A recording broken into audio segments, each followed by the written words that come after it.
Yung sinabi ko sa iyo ha, yung tungkol kay Mang Pardo at saka huwag kang magpapagabi ng uwi. Baka kunin ka ng mangalok. Sige ka. Opo, Nay.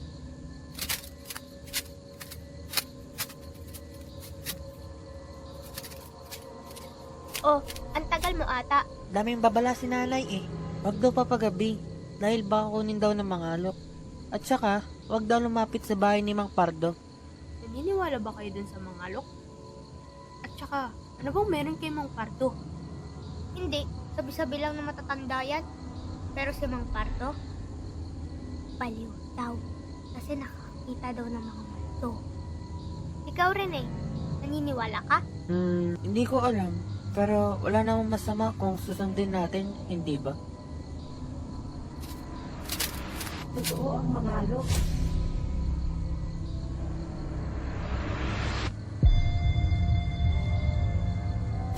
Sino ka? Ako nga pala si Helen. Bago ka lang ba dito? Parang ngayon ka lang namin nakita. Ah, oo doon. Paano mo nasasabi? Totoo ang mga alok? Para maniwala kayo, sumama kayo sa akin. Helen, baka Tara na, Rene at Sally. Di naman tayo papagabi.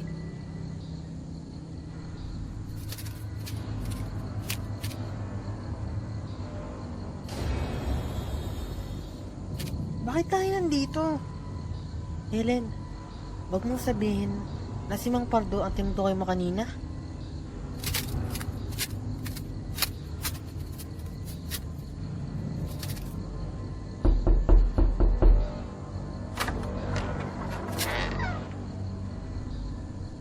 Magandang hapon po.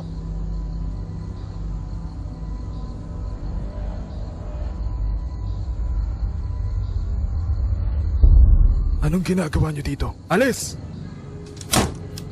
Mang Pardo, pwede po kong ikwento niyo sa kanila tungkol po sa mga halimaw na nakita niyo? Para saan pa? Yung mga kasama mo, tulad lang din ng ibang tao. Ang tingin sa akin ay baliw! Mang Pardo, pasensya na po. Pero handa po kaming makinig sa kwento nyo. Tara, halina kayo. Sige, simulan natin ito sa mangalok.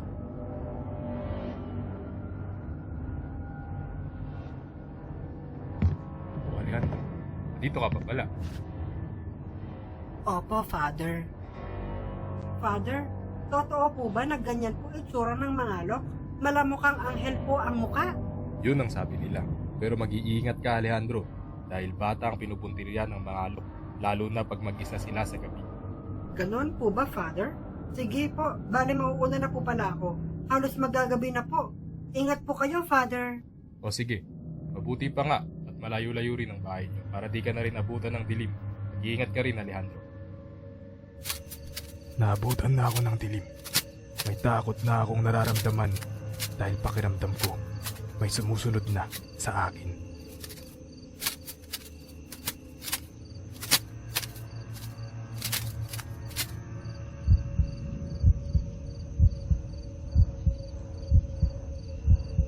Bata, tulungan mo ako.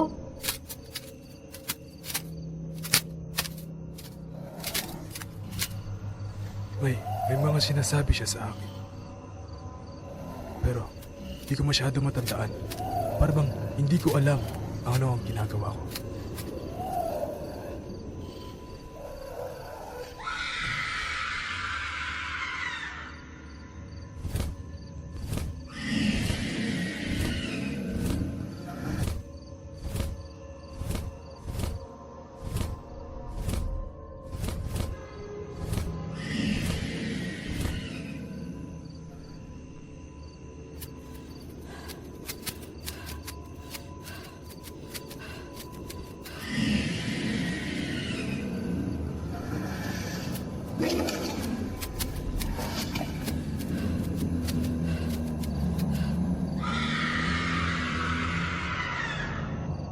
Wala ako sa sarili hanggang sa nakarinig ako ng boses ng mga tao.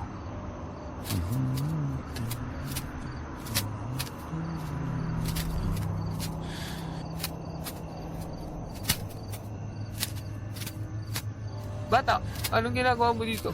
Gabi na umuwi ka na. Delikado ang mag-isa sa gabi.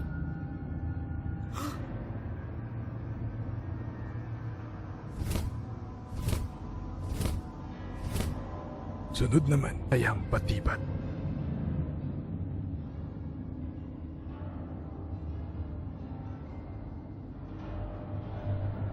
Noong naging pinatilyo na ako, pumunta ako kay Ladyang Alonza dahil kaarawan na niya. Nasa bakuran kami nagpuputol ng kawayan para sa lechon na handa niya. Ako na sana ang magpuputol ng kawayan, ngunit kinuha ni Tiyang Alonza ang itak at siyang nagputol.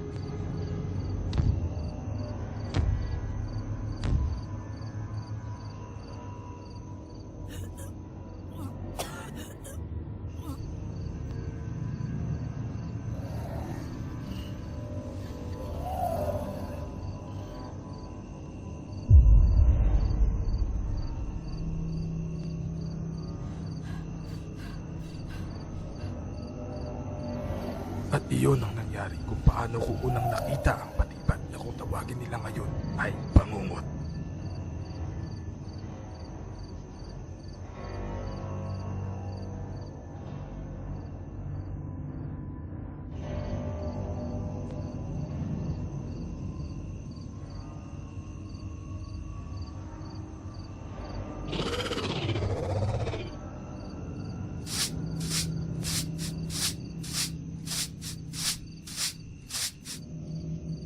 Insan, itigil mo yan. Sabi ni Inay, bawal daw magwalis pag may patay.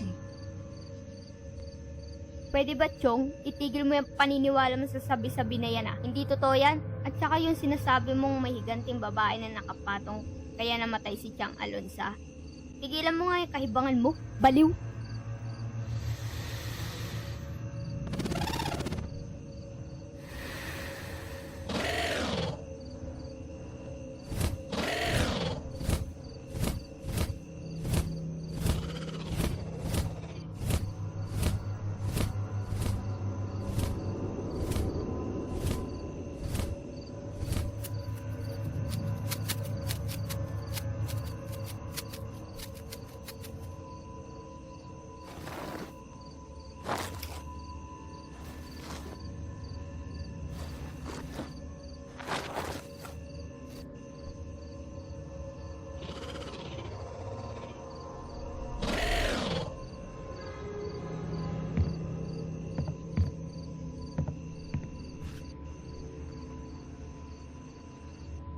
Ano na po nangyari sa bangkay po ng Tiyang Alonza nyo po, Mang Pardo?